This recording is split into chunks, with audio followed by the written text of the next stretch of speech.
उत्पत्ति अध्याय 2। 7वां दिन विश्राम। इस तरह आकाश और पृथ्वी और उनकी सारी सेना का बनाना समाप्त हो गया, और परमेश्वर ने अपना काम जिसे वह करता था 7वें दिन समाप्त किया, और उसने अपने किए हुए सारे काम से 7वें दिन विश्राम किया। और परमेश्वर ने 7वें दिन को आशीष दी और पवित्र ठहराया, क्योंकि उसमें उसने सृष्टि की रचना के अपने सारे काम से विश्राम लिया। आकाश और पृथ्वी की उत्पत्ति का वृत्तांत यह है कि जब वे उत्पन्न हुए, अर्थात जिस दिन यहोवा परमेश्वर ने पृथ्वी और आकाश को बनाया, तब मैदान का कोई पौधा भूमि पर न था, और न मैदान का कोई छोटा पेड़ उगा था, क्योंकि यहोवा परमेश्वर ने पृथ्वी पर जल नहीं बरसाया था, और भूमि पर खेती करने के लिए मनुष्य भी नहीं था, लेकिन कोहरा पृथ्वी से उठता था, जिससे सारी भूमि सिंच जाती थी। मानव जाति का आरंभ। तब यहोवा परमेश्वर ने आदम को भूमि की मिट्टी से रचा, और उसके नथनों में जीवन का श्वास फूंक दिया, और आदम जीवित प्राणी बन गया। और यहोवा परमेश्वर ने पूर्व की ओर अदन में एक वाटिका लगाई, और वहां आदम को जिसे उसने रचा था रख दिया।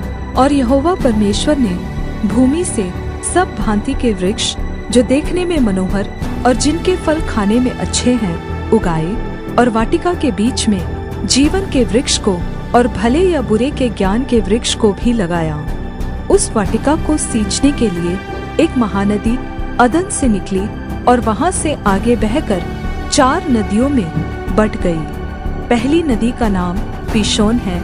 यह वही है जो हवीला नाम के सारे देश को, जहाँ सोना मिलता है, घेरे हुए हैं। उस देश का सोना उत्तम होता है, वहाँ मोती और सुलैमानी पत्थर भी मिलते हैं। और दूसरी नदी का नाम गीहोन है।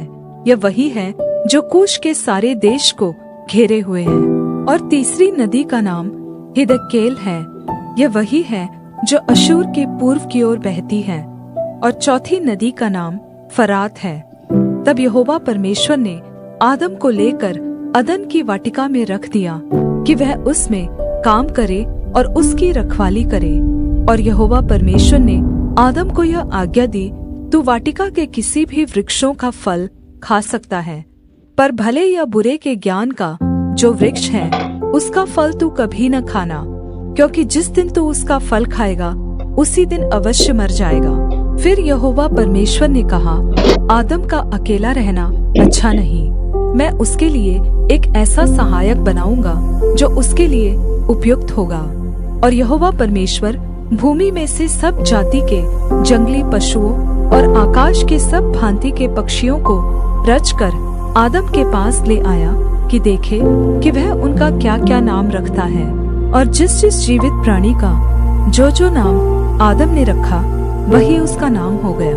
अतः आदम ने सब जाति के घरेलू पशुओं और आकाश के पक्षियों और सब जाति के जंगली पशुओं के नाम रखे, परंतु आदम के लिए कोई ऐसा सहायक न मिला जो उससे मेल खा सके। तब यहोवा परमेश्वर ने आदम को गहरी नींद में डाल दिया, और जब वह सो गया तब उसने उसकी एक पसली निकालकर उसकी जगह मांस भर दिया।